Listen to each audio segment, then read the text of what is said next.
അശിങ്ക എന്താ പരിപാടി? അതിന്റെ ആവശ്യമുണ്ടോ? ആകെ ഒന്നാതെ പണ്ടാറടങ്ങി നിൽക്കുക. സർജാദ് എന്താ പറയുന്നത്? Hello guys, welcome back to my channel. ശരണേ എന്നൊക്കെ പറയണമെന്ന് എനിക്ക് ഭയങ്കര ആഗ്രഹമുണ്ട്. ബട്ട് ഇതെൻ്റെ ഫസ്റ്റ് വ്ളോഗ് വീഡിയോ ആണ്. എന്നിരുന്നാലും ഏവർക്കും എൻ്റെ വീഡിയോയിലേക്ക് സുസ്വാഗതം. അപ്പോൾ ഗായ്സ്, ഞാൻ ഇവിടെ പറയാൻ വന്നതെന്ന് വെച്ചിട്ടുണ്ടെങ്കിൽ, ഞാനിപ്പോൾ കറൻ്റ് വർക്ക് ചെയ്യുന്ന ബഹ്റൈനിലാണ്. ബഹ്റൈനിൽ ഒരു കഫ്തീരിയയിലാണ് ഞാൻ വർക്ക് ചെയ്യുന്നത്. അപ്പോൾ ആ കഫ്തീരിയയിലെ കുറച്ച് ചേട്ടന്മാരുടെ വിശേഷങ്ങളും കാര്യങ്ങളും, പിന്നെ അത് മാത്രമല്ല ഞാൻ മെയിനായിട്ട് പറയാൻ വന്നതെന്ന് വെച്ചിട്ടുണ്ടെങ്കിൽ, ഇവിടെ ഇപ്പോൾ മൊഹറം നടന്നുകൊണ്ടിരിക്കുക. അപ്പോൾ ഈ മൊഹറം 10-ൻ്റെ അന്ന് ഇവരുടേതായിട്ടുള്ള, അതായത് ഈ മുസ്ലിംസിൻ്റെ കുറച്ച് ആചാരങ്ങൾ കാര്യങ്ങളൊക്കെ ഉണ്ട്. അതായത് ഈ മുസ്ലിംസിൽ തന്നെ ഷിയാക്കൾ എന്ന് പറഞ്ഞുള്ള ഒരു ഷിയ എന്ന് പറഞ്ഞൊരു കാറ്റഗറി ഉണ്ട്. അപ്പോൾ ആ കാറ്റഗറിയിൽ വരുന്ന ആൾക്കാർ കുറച്ച് ക്രൂവലായിട്ട് കുറച്ച് ആചാരങ്ങൾ കാര്യങ്ങളൊക്കെ ഉണ്ട്. അപ്പോൾ എനിക്കത് ഫുള്ള് ക്യാപ്ചർ ചെയ്യാൻ പറ്റുമെന്ന് എനിക്കറിയത്തില്ല. എന്തായാലും അതിനെ പറ്റിയിട്ടാണ് ഇന്നത്തെ എൻ്റെ ഈ ബ്ലോഗ്. അപ്പോൾ എന്തായാലും വീഡിയോ ഫുള്ള് കാണാൻ ശ്രമിക്കുക, സ്കിപ്പ് ചെയ്യാതിരിക്കുക. എങ്കിലേ നിങ്ങൾക്ക് എന്താ ഞാൻ പറയാൻ പോകുന്നത് എന്ന് നിങ്ങൾക്ക് മനസ്സിലാവത്തുള്ളൂ. ഓക്കെ, അപ്പോൾ എന്തായാലും നമുക്ക് വീഡിയോയിലോട്ട് പോകാം. എന്താ പറയുക, ഷോപ്പിലെ പണിയെല്ലാം കഴിഞ്ഞിട്ട് ഷോപ്പിലെ വിശേഷങ്ങളൊക്കെ, അതായത് ഷോപ്പിലെ പണികളൊക്കെ കാണിക്കാൻ പറ്റാത്ത എന്താണെന്ന് വെച്ചാൽ അവിടെ ഫോൺ അങ്ങനെ യൂസ് ചെയ്യാൻ പറ്റത്തില്ല കേട്ടോ. അപ്പോൾ അതുകൊണ്ടാണ് ഷോപ്പിലെ വീഡിയോസ് ഒന്നും എടുക്കാൻ പറ്റാത്തത്. അപ്പോൾ അവിടെ കുറച്ച് പണികളും കാര്യങ്ങളൊക്കെ ഉണ്ടായിരുന്നു. അപ്പോൾ ഇന്ന് ലീവായിരുന്നു ഷോപ്പിൽ. ആക്ച്വലി ഇന്ന് ലീവായിരുന്നു ഷോപ്പിൽ. കാരണം കുറേ നാൾക്ക് ശേഷം കിട്ടുന്നൊരു ലീവാണ്. അതെന്താ ലീവെന്ന് വെച്ചിട്ടുണ്ടെങ്കിൽ, ഇന്ന് മൊഹറം 10 ഇവിടെ നാട്ടിലിപ്പോഴല്ല, നാട്ടിൽ നാളത്തേക്കായിരിക്കും. അപ്പം ഇന്ന് ഇവിടെ കുറച്ച് രീതികളും കാര്യങ്ങളൊക്കെ ഉണ്ട്. അപ്പോൾ അത് ഞാൻ കാണിച്ചു തരാൻ വേണ്ടിയിട്ടൊക്കെയാണ് ഞാൻ ഈ ഒരു വ്ളോഗ് ഞാൻ സ്റ്റാർട്ട് ചെയ്തത്. സത്യം പറഞ്ഞത് ഫസ്റ്റ് ചെയ്തതിൻ്റെ ഒരു ഫസ്റ്റ് വീഡിയോ ആണ്. ഞാൻ ഫസ്റ്റിൽ ഇൻട്രോ പറഞ്ഞ പോലെ ഇതിൻ്റെ ഒരു ഫസ്റ്റ് വീഡിയോ ആണ്. അപ്പം ഇപ്പോൾ ഇവിടെ എല്ലാവരും ഇന്ന് ഫുട്ബോളൊക്കെ കളിയൊക്കെ കണ്ട്, നെയ്മറിൻ്റെ ഗോളടിയൊക്കെ കണ്ട് എല്ലാവരും എന്താ ചെയ്യുക. അപ്പം എൻ്റെ അടുത്ത് പറയുന്നുണ്ട്, നമുക്ക് ബീച്ചിലൊക്കെ പോകും, ഇവിടെ തൊട്ടപ്പുറത്തൊരു ബീച്ചുണ്ട്, അടിപൊളി ബീച്ചാണ്, മാരകമാണ്, തേങ്ങയാണ്, മാങ്ങ എന്നൊക്കെ പറയുന്നുണ്ട്. നോക്കാം, ജസ്റ്റ് അങ്ങോട്ടൊന്ന് പോയിട്ട് ഞണ്ടൊക്കെ പിടിക്കണം, ഞണ്ടൊക്കെ ഇങ്ങനെ ഇതിലെ കൂടെ ഒക്കെ പോകുമെന്നൊക്കെയാണ് പറയുന്നത്. അപ്പോൾ എന്തായാലും ജസ്റ്റ് ഒന്ന് നോക്കി നോക്കാം. നമുക്കെന്താ അങ്ങോട്ടൊന്ന് പോയിട്ട് വരാം. അങ്ങനെ ഞാൻ ഡ്രസ്സൊക്കെ മാറി അവരുടെ പോകുന്നുണ്ട്. പക്ഷേ ഒരു പണി കിട്ടി, എനിക്ക് വഴി അറിയത്തില്ല. കാര്യം എങ്ങനെ ഇരിക്കണം, ഇങ്ങോട്ടൊക്കെ പോയിട്ട് ജസ്റ്റ് അവരൊന്ന് വിളിച്ചു പോയിട്ട് നോക്കി നോക്കാം. കാരണം ഞാൻ ഈ വീഡിയോ എടുക്കുന്നതുകൊണ്ട്, അതായത് ഈ ബ്ലോഗ് എടുക്കാനായിട്ട് ഈ വീഡിയോ ഷൂട്ട് ചെയ്യുന്നതുകൊണ്ട് കുറച്ച് ടൈം ലേറ്റായിപ്പോയി. ഡ്രസ്സ് മാറാനും കാര്യങ്ങൾക്കൊക്കെ ആയിട്ട് കുറച്ച് ടൈം ലേറ്റായിപ്പോയി. അപ്പോൾ അതിൻ്റെ ഒരു ഇതുണ്ടായിരുന്നു. അപ്പോൾ നോക്കി നോക്കാം. ഇത് ഇവിടുത്തെ സ്ഥലമാണിത്. നിങ്ങൾക്ക് കാണാൻ പറ്റുമോ എന്ന് എനിക്കറിയത്തില്ല. ഇതൊരു ചെറിയൊരു ഗില്ലിയാണ്. ഇനി ഓരോ സ്ഥലങ്ങളും ഞാൻ കാണിച്ചു തരാം. ഇതാണ് ഗൈസ്, ഇതൊരു സ്ട്രീറ്റാണ്. നമ്മുടെ ഷോപ്പ് ഇതിൻ്റെ അപ്പുറമാണെന്നുള്ളത്. ഞാനിപ്പോൾ ഉള്ളത് ബഹ്റൈൻ എന്ന് പറഞ്ഞൊരു സ്ഥലത്താണ്. അപ്പോൾ ബഹ്റൈനിൽ മൽക്കിയ എന്ന് പറഞ്ഞൊരു സ്ട്രീറ്റിലാണ് ഞാനിപ്പോൾ ഉള്ളത്. മൽക്കിയ എന്ന് പറഞ്ഞൊരു സ്ഥലത്താണ് ഞാൻ ഉള്ളത്. ഈ കൊടികളൊക്കെ കുത്തിയേക്കുന്നത് എന്താണെന്ന് വെച്ചിട്ടുണ്ടെങ്കിൽ, ഞാൻ നേരത്തെ പറഞ്ഞിട്ടുണ്ടായിരുന്നില്ല ഇവിടെ ഇന്ന് മൊഹറം 10 ഇവിടെ. അപ്പോൾ ഇവരുടെ കുറച്ച് വിശേഷങ്ങളും കാര്യങ്ങളും കുറച്ച് പരിപാടികളും കാര്യങ്ങളൊക്കെ ഉണ്ട്. അതെല്ലാം ഞാൻ വഴിയെ കാണിക്കുന്നുണ്ട്. അപ്പോൾ എന്തായാലും നമുക്ക് അവരെ കണ്ടുപിടിക്കാം. ഫസ്റ്റ് ഇതാ സ്ട്രീറ്റാണ് ഗൈസ്. സ്ട്രീറ്റിൽ ഇതിലെ പോകുമ്പോൾ കുറച്ച് നല്ല കാര്യങ്ങളൊക്കെ, അതായത് ഇവിടെ ഒരു ചേട്ടൻ തൂക്കുന്നുണ്ട്. അപ്പം അങ്ങനെയുള്ള കുറച്ച് കാര്യങ്ങൾ. ഇത് നമ്മൾ ബീച്ചിലോട്ട് പോകാനുള്ള വഴിയാണ്. ഞാൻ ഒരു വട്ടം ഇവരോട് ഇവിടെ ഫസ്റ്റ് ടൈം വന്ന ടൈമിൽ, അതായത് ഞാനിവിടെ ഫസ്റ്റ് വന്ന ടൈമിൽ ഞാൻ ഇവരോട് ഒരു വട്ടം എന്തോ പോയിട്ടുണ്ടായിരുന്നു. അപ്പം അങ്ങനെ കുറച്ച് കാര്യങ്ങളൊക്കെ ഇനി കുറച്ച് വഴി അറിയാമെന്ന് തോന്നുന്നുണ്ട്. ഇനിയിപ്പോൾ ഇത് ഏതാ വഴിയെന്നൊരു പിടുത്തമില്ല. ഈ കാണുന്നത് നമ്മുടെ ഇവിടുത്തെ ഒരു പള്ളിയാണ്. ഇവിടെ ബംഗാളികളൊക്കെ കൺസ്ട്രക്ഷൻ, നമ്മുടെ നാട്ടിലെ കണക്ക് കൺസ്ട്രക്ഷൻ പണിയും കാര്യങ്ങളെല്ലാം ഉണ്ട്. നമുക്ക് ബീച്ചിലോട്ട് പോകുന്നത് അതാണ് ബീച്ച് കണ്ടോ. നമ്മുടെ ബീച്ച് നമുക്ക് കാണാൻ പറ്റുന്നുണ്ട്. അങ്ങനെ നമ്മളങ്ങനെ ബീച്ച് കണ്ടുപിടിച്ചിരിക്കുകയാണ് കാര്യം. ഇതാ ഇവിടെ നിന്ന് നേരെ അങ്ങോട്ട് നടന്നു കഴിഞ്ഞാൽ അതാ കാണുന്നതാണ് ബീച്ച്. ഒരു FJ ക്രൂസറൊക്കെ ഇവിടെ കിടപ്പുണ്ട്. ആരുടെയാണെന്നൊന്നും എനിക്കറിയത്തില്ല. എന്നാലും ഇനി അവരിനി ഏത് ഓട്ടയിൽ പോയി കിടക്കുന്നതെന്ന് എനിക്കറിയത്തില്ല. നമുക്കൊന്ന് നോക്കിക്കളയാം. അപ്പോൾ നമ്മൾ ബീച്ചിൻ്റെ അടുത്ത് എത്താറായി, അവരെ കാണുന്നില്ല. എന്നാലും നോക്കി നോക്കാം. നിങ്ങളെ ഞാൻ വേറൊരു കാര്യം കാണിച്ചു തരാം. ഇതാണ് ഈത്തപ്പഴം. നമ്മൾ ഈത്തപ്പഴം കഴിക്കൂലേ, ഇവിടെ ഇങ്ങനെ വീടിൻ്റെ സൈഡിൽ ഓരോരുത്തരിങ്ങനെ വളർത്തുന്ന അവർ. പിന്നെ അതാ ഇങ്ങനെ ബാഗിലൊക്കെ പൊതിഞ്ഞ് വെക്കും. നമ്മളെ നാട്ടിൽ മാങ്ങ കട്ടുകൊണ്ട് പോകാതിരിക്കാനും വേണ്ടിയിട്ട് ചെയ്യൂലേ. അതായത് മാങ്ങ, പേരയ്ക്ക അങ്ങനത്തുള്ള കാര്യങ്ങളൊക്കെ കട്ടുകൊണ്ട് പോകാതിരിക്കാനും വേണ്ടിയിട്ട് ചെയ്യൂലേ. അപ്പോൾ അങ്ങനെ ആ ഒരു രീതി ഇവിടെ ഉണ്ട്. അപ്പോൾ ഞാൻ ജസ്റ്റ് നിങ്ങളെ ഈ വീഡിയോയിൽ ജസ്റ്റ് ഇതൊക്കെ ഒന്ന് കാണിച്ചു തരാമെന്ന് വിചാരിച്ചിട്ട് കാണിച്ചു തന്നേ ഉള്ളൂ. അപ്പോൾ ഇവിടുത്തെ ബീച്ചെന്ന് വെച്ചിട്ടുണ്ടെങ്കിൽ അത് കണ്ടോ, ഇങ്ങനെയാണ് ഉണ്ടാവുക. കറക്റ്റ് ഇവിടുന്ന് ഒരു ലോങ് വ്യൂ നോക്കിക്കഴിഞ്ഞാൽ ഈ ഒരു രീതിയിലുണ്ടാവുക. കണ്ടോ, രസമൊക്കെ ഉണ്ടാവും. പക്ഷെ ഫുള്ള് വേറൊരു സ്റ്റൈലില്ല, നമ്മുടെ നാട്ടിലത്തെ മാതിരി ഒരു ഫീലേ അല്ല. അപ്പോൾ ഇവിടുത്തെ റോഡുകൾ കാര്യങ്ങളെല്ലാം കാണാനൊക്കെ നല്ല രസവും കാര്യങ്ങളൊക്കെ ഉണ്ടാവും. കുറച്ചുകൂടെ അങ്ങോട്ട് പോയി കഴിഞ്ഞാൽ നല്ല രസമായിരിക്കും കാണാനായിട്ട്. അപ്പോൾ അവിടെ ചെന്നിട്ട് ബാക്കിയുള്ള കാര്യങ്ങളൊക്കെ നിങ്ങളെ കാണിച്ചു തരാം. അങ്ങനെ ഗായ്സ്, നമ്മളിതാ ബീച്ചിൻ്റെ ഫ്രണ്ടിൽ എത്തിയിരിക്കുകയാണ്. കുറേ നടന്ന് കണ്ടുപിടിച്ചു ഇവിടുത്തെ ഒരു ബീച്ചിൻ്റെ ഒരു സീനറി ഞാൻ കാണിച്ചു തരാം. ഇവിടെ കുറച്ച് പാർക്ക് കാര്യങ്ങളൊക്കെ ഉണ്ട്. അപ്പോൾ ഇതാണ് ബീച്ച്, ഇതാണ് പനത്തോട്ടങ്ങൾ, മനസ്സിലായോ? പനത്തോട്ടവും ബീച്ച് അങ്ങനത്തെ ഒരു കാര്യങ്ങളൊക്കെയാണിത്. അപ്പം ഇത് കുട്ടികൾക്കൊക്കെ കളിക്കാനുള്ളൊരു പാർക്ക് സെറ്റപ്പാണ്. കുട്ടികൾക്ക് കളിക്കാൻ പറ്റിയൊരു പാർക്ക് സെറ്റപ്പ്. അപ്പോൾ ഇവിടുന്ന് കുറച്ചങ്ങോട്ട് നടന്ന് മുന്നോട്ട് പോയി കഴിഞ്ഞാൽ ബീച്ചാണ്. അതാ കാണാൻ പറ്റുന്നുണ്ടാവും. നല്ല രസമുള്ളൊരു സ്ഥലമാണ്, അടിപൊളിയാണ്. എന്ന സമയത്ത് എനിക്ക് നല്ല രീതിയിൽ ഇൻസ്പയർ മീൻസ് എന്ന് വെച്ചാൽ നല്ല രീതിയിൽ കണ്ടിരിക്കാനും നല്ലൊരു ടൈം പാസ്സൊക്കെ ചെയ്തിരിക്കാനൊക്കെ പറ്റിയൊരു സാധനം ഉണ്ടാവും. ആ കാണുന്നത് പിള്ളേർക്ക് കളിക്കാനൊക്കെ ഉള്ളൊരു പ്ലേ ഗ്രൗണ്ട് കാര്യങ്ങളൊക്കെയാണ്. അങ്ങോട്ട് പോകാൻ പറ്റത്തില്ല, ഇല്ലായിരുന്നെങ്കിൽ ഞാൻ അടുത്ത് നിന്ന് കാണിച്ചു തരായിരുന്നു. പക്ഷേ നമുക്കിപ്പോൾ ഒരു ടാസ്ക് ഉണ്ട്.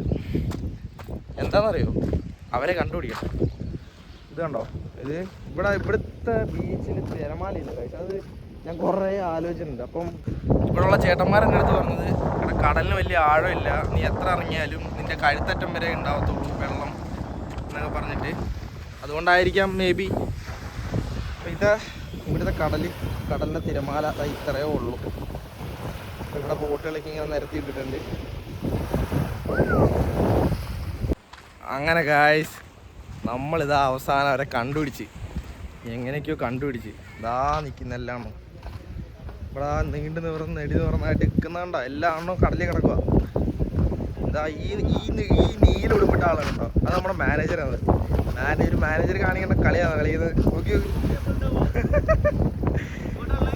എല്ലായിടത്തും ഉണ്ടാവും, എല്ലാവരും വയറില്ല. ഈ കാണിക്കുന്ന ഇതുണ്ടോ, ഇത് നമ്മുടെ ഒരു ചങ്ങായാണ്. എല്ലാം അവിടെ കിടപ്പുണ്ടതാ. അപ്പം അങ്ങനെ എല്ലാവരും ഉൾക്കടലിലാണ്. നമുക്ക് എല്ലാവരും അവിടെ. എനിക്ക് ഇറങ്ങണമെന്ന് ആഗ്രഹമുണ്ട്, പക്ഷേ ഇങ്ങനെ വീഡിയോ എടുക്കേണ്ട ഒരു ഇതാ. ഇവിടെ കുറച്ച് പേര് ഇങ്ങനെ ഇറങ്ങി പോകുന്നുണ്ട്. ഇത് നമ്മുടെ അവിടുത്തെ ഒരു ജ്യൂസ് മേക്കറാണ്, ഷംസുഖ എന്നാണ് പുള്ളിയുടെ പേര്. പുള്ളി ഭയങ്കര ആവേശത്തോടൊക്കെ ഇറങ്ങി കടലിലോട്ട് പോകണമെന്നാണ് പറഞ്ഞത്. ഇപ്പോൾ അത് തളർന്നു കുത്തി അവശനായി, വയ്യ പുള്ളിക്ക്. ഇപ്പോൾ വയ്യ ഗായ്സ്. അങ്ങനെ അവിടെയും കുമ്പിടി ഇവിടെയും കുമ്പിടി. നിങ്ങളെന്താ ഇവിടെ കടലിൻ്റെ ഉള്ളിൽ കണ്ടായിരുന്നല്ലോ? ഇപ്പോൾ എന്ത് കാര്യമോ ഗായ്സ്? എന്ത് കാര്യമൊന്നും നമുക്കറിയത്തില്ല. നോക്കി നോക്കാം പുള്ളി എന്താ ചെയ്യുന്നത്.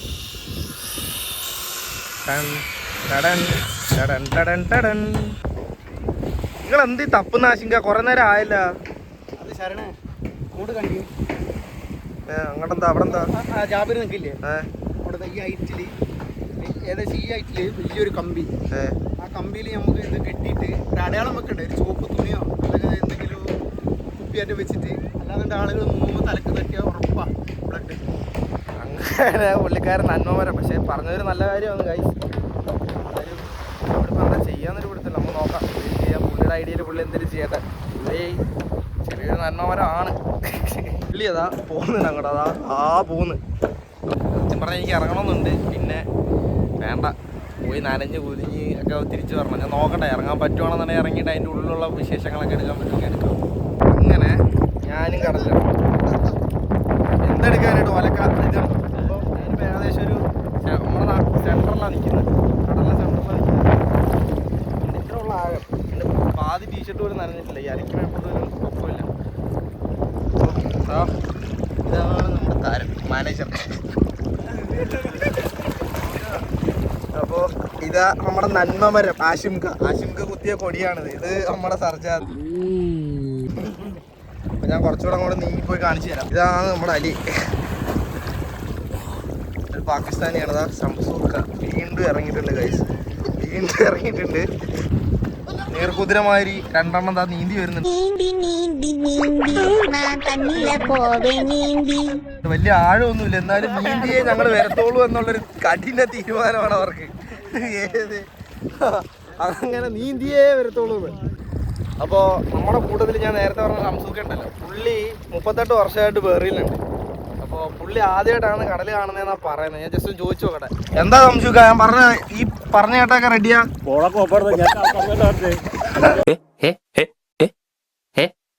അങ്ങനെ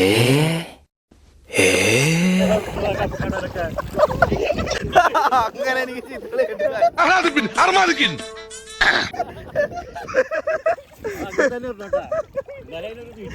അയ്യോ ഇമ്മാരി വിളി കേൾക്കുമെന്ന് ഞാൻ വിചാരിച്ചില്ല. നമ്മുടെ സർജാത് ബാക്കിലുണ്ടെന്ന് അവന് കുറച്ച് വീഡിയോസ് എടുക്കണമെന്ന്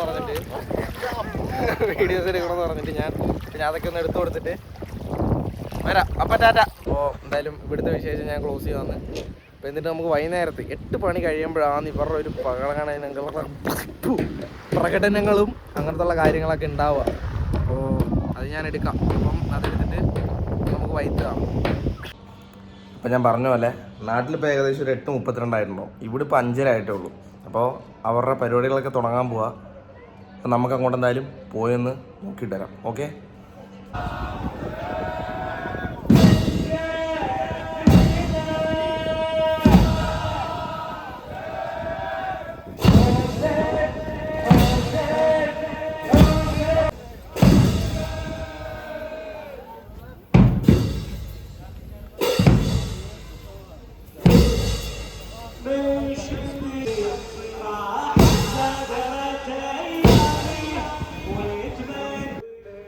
ഗായ്സ്, അപ്പം ഇതാണ് ഞാൻ പറഞ്ഞത്. കൊച്ചു പിള്ളേരെന്നില്ല, വലിയവരെന്നില്ല, എനിക്ക് എല്ലാവരും ഇങ്ങനെ ദേഹത്ത് ഇങ്ങനെ ഓരോ കാര്യങ്ങളൊക്കെ വെച്ച് ഇങ്ങനെ അടിക്കുക, സ്വന്തം കൈ വെച്ച് ഇങ്ങനെ അടിക്കുക, ചങ്ങല വെച്ച് അടിക്കുക.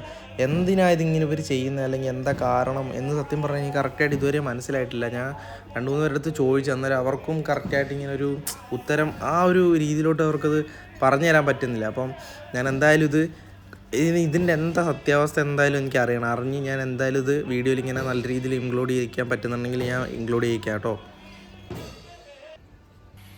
ഗായ്സ്, ഇത് കണ്ടോ. അപ്പോൾ എന്നെ ഭയങ്കരമായിട്ട് ആകർഷിച്ച ഒരു കാര്യം ഇതാ എന്ന് വെച്ചിട്ടുണ്ടെങ്കിൽ, ഇവിടെ പരിപാടി എല്ലാം കഴിഞ്ഞ് അപ്പം തന്നെ ക്ലീനിങ് എടിപ്പിടിന്ന് ക്ലീനിങ് എല്ലാം ചെയ്ത് അവർ കച്ചറയെല്ലാം വാരി പോവുക. ഇതേ സമയത്ത് ഇവിടെ നാടായിരുന്നെങ്കിലോ അവിടെ കിടന്നേനെ. ഇതാണ് ഗായ്സ് ഇവരുടെ പള്ളി. ഇങ്ങനെയൊക്കെ ആയിരിക്കും പള്ളി. ഫുള്ള് കറുപ്പായിരിക്കും, കറുത്ത രൂപത്തിലൊക്കെ ആയിരിക്കും. ഞാനിപ്പോൾ ഉള്ളതൊരു സ്ട്രീറ്റിലാണ്. ഇതാ കാണാൻ പറ്റുന്ന. പിന്നെ ഇപ്പോൾ തിരിച്ച് റൂമിലോട്ട് പോയിക്കൊണ്ടിരിക്കുക. അപ്പോൾ എനിക്കങ്ങനെ എല്ലാ വീഡിയോയും കാര്യങ്ങളൊന്നും കറക്റ്റായിട്ട് എടുക്കാൻ പറ്റിയിട്ടുണ്ടായിരുന്നില്ല. കാരണം എന്ന് വെച്ചിട്ടുണ്ടെങ്കിൽ ഇവിടെ ഒരുപാട് വീഡിയോ എടുക്കാനൊന്നും പറ്റത്തില്ല. ഇങ്ങനത്തെ കാര്യങ്ങളൊന്നും വീഡിയോ എടുക്കാൻ പറ്റത്തില്ല. അപ്പം ഇതിൻ്റെ ഇടയ്ക്ക് ഞാനൊരു കാര്യം കൂടെ കണ്ടായിരുന്നു. നമ്മുടെ നാട്ടിൽ ഉത്സവമൊക്കെ വരുമ്പോഴത്തേനെ ചെറിയ കച്ചവടക്കാരൊക്കെ കച്ചവടം ചെയ്യുന്നൊരു പരിപാടി ഉണ്ടല്ലോ, സൈഡിലൊക്കെ ചെറിയ ചെറിയ തട്ടുകടകൾ കാര്യങ്ങളൊക്കെ ഇട്ടിട്ട്. അപ്പം അതാണെങ്കിൽ ഇവിടെയും ഞാൻ കണ്ടു. ഞാനതിപ്പോൾ വീഡിയോയിൽ ഇങ്ങനെ കാണിച്ചു തരാം. ബട്ട് ഇവിടെ ഒരു വ്യത്യാസമുണ്ട്. കാരണം എന്താ വെച്ചിട്ടുണ്ടെങ്കിൽ ഇവിടെ പൈസ കൊടുക്കണ്ട. കാരണം ഇവിടെ എപ്പോഴും എങ്ങനെ എല്ലാവർക്കും എടുത്ത് കഴിക്കാം, ആർക്കും ഉള്ള എടുത്ത് കഴിക്കാം. ഇത് ഈ നെഞ്ചത്തടി, ചങ്ങല വെച്ച് ദേഹത്ത് മുറിക്കുക, ദേഹത്തടിക്കുക. ഞാൻ ഈ വീഡിയോയിൽ കാണിച്ചിട്ടുണ്ടായിരുന്നല്ലോ നേരത്തെ. ചങ്ങല വെച്ച് ദേഹത്തടിക്കുക, ദേഹം കീറി മുറിക്കുക, അങ്ങനത്തുള്ള പരിപാടിയൊക്കെ. ഇതെന്താ സംഭവം, ഇതിൻ്റെ ആചാരം എന്താ എനിക്ക് കറക്റ്റായിട്ട് അറിയത്തില്ല. ഞാനിപ്പോൾ നമ്മുടെ റൂമിൽ കുറച്ച് ചേട്ടന്മാരുണ്ട്. അപ്പം അവരുടെ അടുത്ത് ചോദിച്ചിട്ട് ഞാനത് കറക്റ്റ് അത് വീഡിയോയിൽ ഞാൻ എന്താ കാരണം, എന്തുകൊണ്ടാണ് ഇവരിങ്ങനെ ചെയ്യുന്നത്, എന്താ കാര്യം എന്നൊക്കെ പറഞ്ഞിട്ട് ഞാനിത് വീഡിയോയിൽ ഇൻക്ലൂഡ് ചെയ്യാം. ഓക്കെ ഗായ്സ്, അപ്പോൾ ഞാൻ ഈ ഒരു വീഡിയോ പാർട്ട് 2 മാറ്റാമെന്നുള്ളൊരു ചിന്തയിലാണ്. കാരണം എന്താ വെച്ചിട്ടുണ്ടെങ്കിൽ വീഡിയോ ഭയങ്കരമായിട്ട് ലെങ്ത് ആവുന്നുണ്ട്. അതുമാത്രമല്ലാതെ ഇവരെന്തിനാണ് ഇതിങ്ങനെ ചെയ്യുന്നതെന്നുള്ളൊരു കറക്റ്റ് ആൻസറും എനിക്ക് ഇതുവരെ കിട്ടിയിട്ടില്ല. അപ്പോൾ ഇതെന്തിനാണ് ഇവരിങ്ങനെ ചെയ്യുന്നത്, അതായത് ചങ്ങല വെച്ച് ദേഹത്ത് അടിക്കുന്നത്, ദേഹം കീറി മുറിക്കുന്നത്, അങ്ങനത്തുള്ള പരിപാടി, ദേഹം നോവിച്ചുള്ള പരിപാടി എന്തിനാണ് ഇങ്ങനെ ചെയ്യുന്നതെന്ന് കുറച്ച് കാര്യങ്ങളൂടെ ഞാനിങ്ങനെ കളക്ട് ചെയ്തിട്ട് നല്ലൊരു സ്റ്റോറി ടെല്ലർ പോലെ പാർട്ട് 2 ഞാനിത് നല്ലപോലെ നാടി ചെയ്ത് തരാം. അപ്പോൾ signing off, Tata, bye bye. പിന്നെ പോകാൻ വരട്ടെ, പാർട്ട് 2 വരുന്നുണ്ട്, അത് കാണാൻ മറക്കല്ലേ.